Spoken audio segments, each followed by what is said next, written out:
I'm doing everything I can para maging good daughter-in-law para kay Tita Patty. Pero ayaw niya pa rin sa akin. Daughter-in-law. Hindi pa naman kayong kasal ni Kuya Gael, ah. Ganun na rin yun, no? Listen, I know na ayaw niya sa akin, pero iba pa rin yung maririnig ko yung galing mismo sa kanya. Ano ba pwede kong gawin na magugustuhan niya? I'm so lost.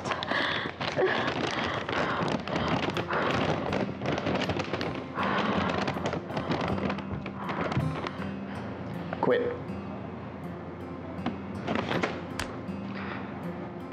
Okay, I was kidding. Seryoso mo kasi. Because it's a serious matter. Okay. Ano ba kasi ang gusto ng Ma'am ni Gael? Si Darcy.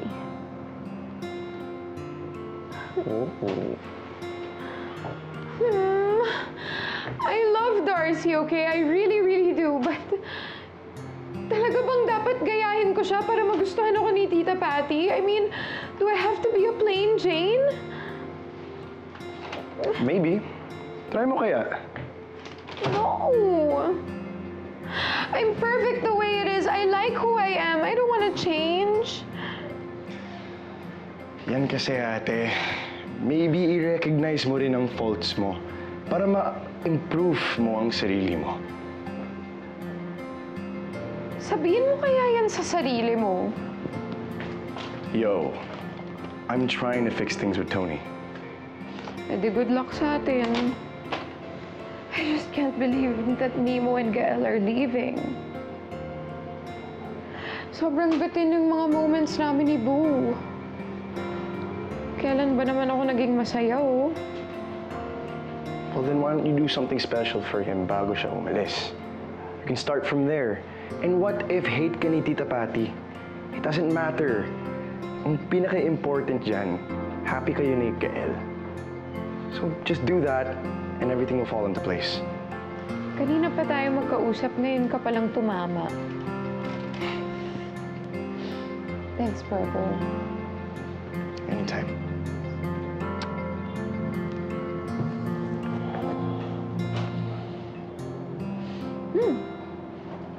I can breathe. Want pizza?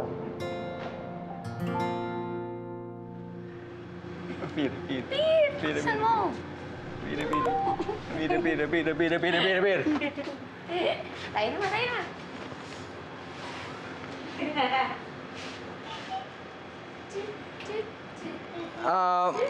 Paps, Ma, si Zoe po magpapadispedida sa amin ni Nemo sa bahay nila.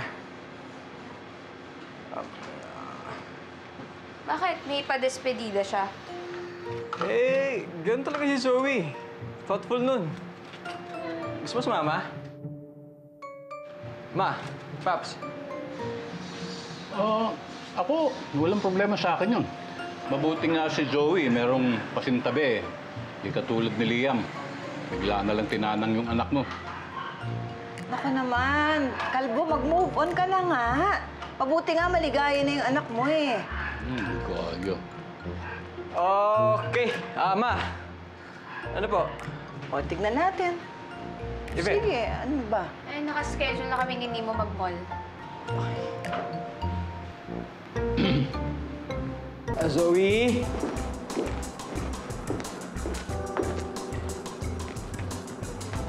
Uy, mukhang maganda tong pa-party ni Joey ah. Oh, sus! Ikaw naman, Kalbo. Ano naman? Lahat na lang ng ginawa. Oh. Bababa ko man to. Ano to, Gael? Please unwrap my scent of gift for you, Zoe. Oh, Sus, kita ano mo. naman? Ano? Kita mo na oh. Eh, nako, ano naman pautot ni Zoe to? Nako naman, tinan mo naman ang gastos. Nako, hindi matipid ang bata, hindi marunong sa pera. Naman pating oh. Kaya mo na. Buksan mo na kayo. Tingnan na.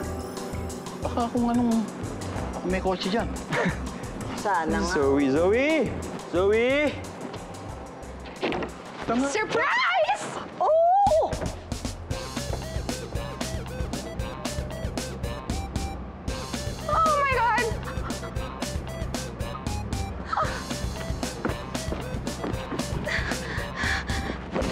likod.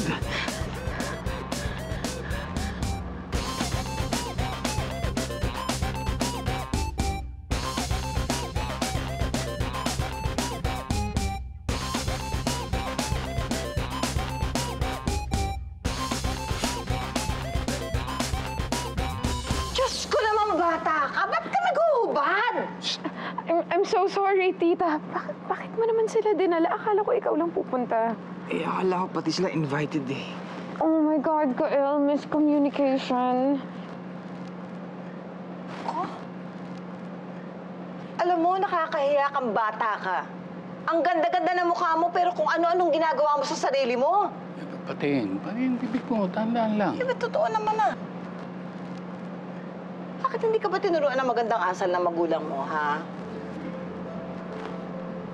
Ma, wag naman kayong ganyan sa girlfriend ko. Girlfriend? Yung ibig pong sabihin ni Gael, friend niya na girl. Zoe, hindi. Ma, kailangan niyo po malaman. Kami na po ni Zoe. Matagal na. Excuse me, kailan pa kayo naging mag-boyfriend? Mga 2 linggo na siguro. Pati ba ikaw, kalbo, alam mo? Di ibig sabihin nito, ako na lang ang hindi nakakaalam? Ako na lang ba ang hindi nakakaalam nito? Tita, I'm so sorry. Hindi naman namin sinadyang magtago. And in fact, sometimes I convince Gael to try and tell you, but... Tama. At saka, ma, sinubukan ko pong sabihin sa inyo pero di niyo pinakinggan. Tumahimik ka na! Huwag kang magalit sa kanila, Pating. Sinabi ko kasi kay Gael, huwag mo nang umamin sa'yo. Wala nang explain! Tama na! Pare-pareho kayo, niloko ninyo ko! I'm sorry, tita. What can I do for you? Forgive me! Pating, Zoe, ayusin ko to, ha? Ma!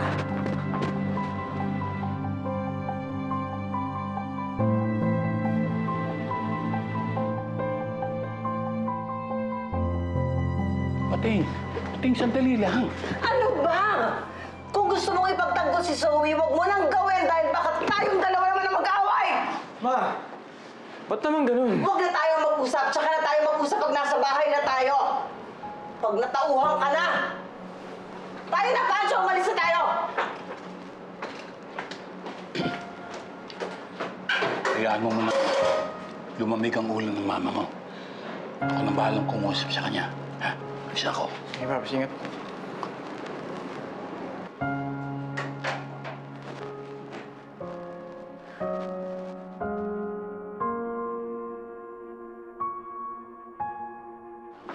Zoe, Oh. Why did you come back pa? I thought you went home with your parents. pwede ba kitang iwan mag-isa? It's okay, Gael. I'm fine. Hindi naman ito yung first time na pinaramdam sa akin ni tita na hindi niya ako gusto. Bu, sorry talaga. Sana pala sinabi ko sa'yo kasama ko sila eh. It's okay. Well, if you think about it, nakakahiya naman kasi talaga yung ginawa ko. What was I thinking? But I know it's gonna take time for Tita Patty to accept me. But I'm gonna do everything that I can. Sige na, go ahead na. Baka naman mapraning pa si Tita na bumalik ka pa dito. Don't worry about me. Remember, I'm awesome sauce. Sigurado ka? Sige. Yeah, pakis na lang.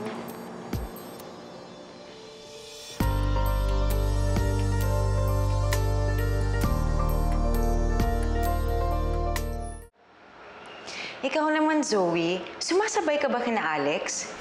Sila nga nag-honeymoon pero ikaw tong naghuhubad. Kaloka ka. Anong ginawa mo, bakla? Nakakaloka ka. Siyempre, mawiwindang si Mama at si Pap sa'yo. Gusto ko lang naman pabaunan si Gael bago siya umalis papuntang Canada. Anong sabi ni Mama nung nalaman niya na kayo na? Nagalit. Okay lang ba siya? Wala bang sumasakit sa kanya? Alam mo na, may edad na. kung ano ang sumasakit kapag nasa-stress, di ba? OMG, I hope nothing happens to Tita. Hindi ko matatanggap if something happens to her because of me. Bakla, kalma. Knowing kuya, aayusin niya yan. Sigurado. May paninindigan si Gael. What a day. Okay, Alex, I don't want to rain on your parade. I know that you and Liam are super happy right now, so I better go. Sige, bye-bye, Kim. Ako rin mga Bex, at ako ay maglalaba ba? Bye.